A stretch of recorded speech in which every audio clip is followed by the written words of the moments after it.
Let's say आप एक ऐसे मुल्क में रहते हो जहाँ से बाहर निकलना नेक्स्ट टू इम्पॉसिबल है। यहाँ ना आपको पासपोर्ट मिलेगा, ना आप अपनी मर्जी से कुछ देख सकते हैं टीवी पे। सिर्फ आपको वही दिखाया जाएगा जो गवर्नमेंट चाहेगी।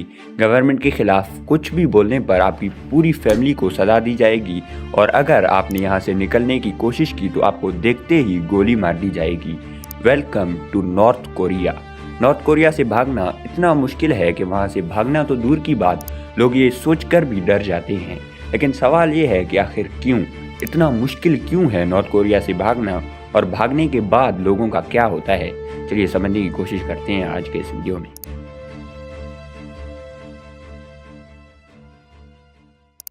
अभी हम इस चीज़ पर बात नहीं करेंगे कि नॉर्थ कोरिया में क्या क्या होता है, कैसे गवर्नमेंट हर चीज़ पर कंट्रोल रखती है, क्योंकि इस पर मैंने अलग से एक वीडियो बना रखा है। अगर आपको देखना है तो लिंक डिस्क्रिप्शन में मिल जाएगा।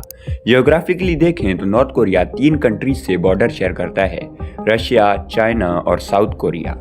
नॉर्थ कोरिया से भागने का सबसे आसान रास्ता है चाइना के थ्रू, क्योंकि चाइना और नॉर्थ कोरिया के बॉर्डर पर 2 नदियां हैं जो विंटर्स में जम जाते हैं और वहां से क्रॉस करना काफ़ी आसान हो जाता है। वहां पर नेचुरल बॉर्डर्स हैं। लेकिन अगर आप एक नॉर्थ कोरियन हो तो चाइना के थ्रू भागना सबसे ख़राब चॉइस हो सकती है, क्योंकि चाइना में अगर कोई भी नॉर्थ कोरियन लोग पकड़े जाते हैं तो उन्हें वापस नॉर्थ कोरिया भेज दिया जाता है, जहां उनका मौत इंतज़ार कर रही होती है। और इसलिए जितने भी नॉर्थ कोरियन लोग चाइना के थ्रू भागते हैं वो कभी भी चाइना में रुकते नहीं हैं। वो मंगोलिया, वियतनाम या फिर थाईलैंड चले जाते हैं और फिर वहां से उन्हें साउथ कोरिया भेजा जाता है। लेकिन वहां तक जाना भी इतना आसान नहीं होता, क्योंकि वियतनाम और थाईलैंड बहुत दूर हैं और मंगोलिया और चाइना के बीच में एक बहुत बड़ा रेगिस्तान है जिसे पार करना बहुत मुश्किल है। इसके बाद नॉर्थ कोरिया रशिया के साथ भी बॉर्डर शेयर करता है, लेकिन वो बॉर्डर बहुत हैविली गार्डेड है और अगर आप रशिया पहुंच भी गए तो वहां आपको वापस भेज दिया जाएगा। इसके बाद बचता है साउथ कोरिया।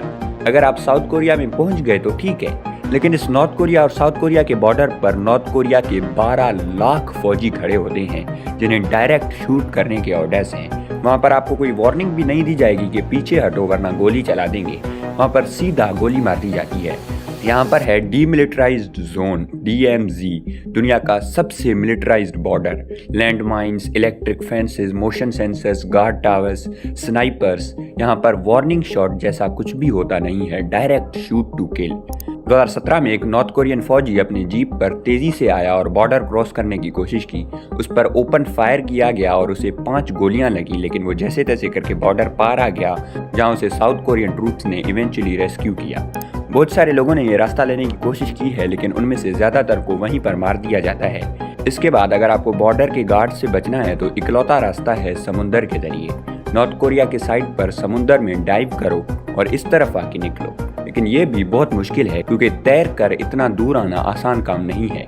स्किप करने वाले लोग यूजुअली बहुत गरीब होते हैं। उनके पास ना कोई पैसा होता है, ना मैप, ना फोन, ना एजुकेशन और ना ही प्रॉपर कपड़े होते हैं। ज़्यादातर लोग स्मगलर्स पे डिपेंड करते हैं और यहाँ से एक और नाइटमेयर शुरू होता है।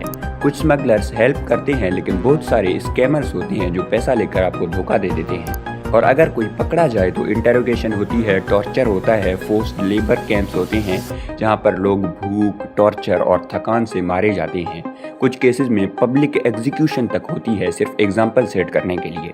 जो लोग एस्केप करने में सक्सेसफुल भी हो जाते हैं उनकी लाइफ सडनली परफेक्ट नहीं हो जाती। उनको गिल्ट होता है कि फैमिली पीछे रह गई है, उनको फ्रीडम को समझने में बहुत टाइम लगता है, ट्रॉमा उनके साथ होता है। और साउथ कोरिया में आने से उन लोगों की लाइफ अचानक से ठीक नहीं हो जाती। ज़्यादातर लोग जो साउथ कोरिया पहुंचते हैं उन्हें इस दुनिया के बारे में कुछ भी पता नहीं होता। उनके पास इतनी एजुकेशन होती ही नहीं कि कोई जॉब मिल सके और लोग समझते हैं कि कल्चरली नॉर्थ कोरिया और साउथ कोरिया एग्जैक्टली सेम है, लेकिन ऐसा नहीं है। इनके कल्चर में काफ़ी डिफरेंसेस हैं और इसलिए वहाँ पर एडजस्ट करना नॉर्थ कोरियन लोगों के लिए बहुत मुश्किल होता है। और इसी वजह से जो लोग नॉर्थ कोरिया से भागकर साउथ कोरिया आते हैं उन्हें यहीं छोटी मोटी जॉब्स मिलती हैं, जैसे वेटर्स, कंस्ट्रक्शन वर्कर्स, फार्मर्स और दूसरी चीज़ें। साउथ कोरिया इन लोगों को सिटीजनशिप तो दे देता है, लेकिन ऐसी कोई फैसिलिटीज़ नहीं देता जिससे उनके कल्चर में एडजस्ट कर सकें। 2020 से पहले हर साल हज़ारों लोग नॉर्थ कोरिया से भाग जाते थे, लेकिन कोविड के बाद नॉर्थ कोरिया ने रिस्ट्रिक्शंस और ज़्यादा बढ़ा दिए हैं और अब ये नंबर 100 से भी कम है। सबसे पहली चीज़ तो ये है कि ज़्यादातर नॉर्थ कोरियन लोग भागने का सोचते भी नहीं, क्योंकि उन्हें ये बताया जाता है कि बाहर की दुनिया बहुत ख़राब है। उन्हें सिर्फ वही चीज़ें दिखाई और बताई जाती हैं जो किम जोंग उन चाहता है। तो ज़्यादातर लोग भागने के बारे में सोचते ही नहीं। अगर आपको नॉर्थ कोरिया और उसके सिस्टम के बारे में और ज़्यादा जानना है तो आप ये वाला वीडियो देख सकती हैं। Thank you.